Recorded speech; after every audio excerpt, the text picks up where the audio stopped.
మరలా ఆ ప్రార్థన ప్రారంభించి మోకరించి మౌనంగా ఎదురు చూడాలి.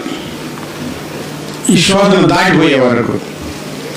దాటిపోయిన భాస్కర్ గారు అంటే శోధనతో పాటు శోధన తప్పించుకునే మార్గం కూడా దేవుడే సిద్ధం చేసి ఉంచాడంటండి. మనం బలహీనం కాబట్టి శోధనలు వస్తాయి, అవి అలాగే ఉన్నది. తప్పించుకునే మార్గం దేవుడు ఉంచాడు. ఈ తప్పించుకునే వరకు శోధనలు ఏం చేయాలి? సహనంతో ఉండాలి. వచ్చిందిగా, ఇటు పైకి నెత్తి మీదకి వచ్చిందిగా, నిందో అవమానాలు అన్నీ వచ్చినాయి కదా, అవి దేవుడు తీసి మళ్ళా నిన్ను సరిచేసి నిలబెట్టి మళ్ళా నిన్ను బలపరిచే వరకు సహనంతో దేవుని దగ్గర కనిపెట్టుకొని మళ్ళా ప్రార్థన ప్రారంభించాలి.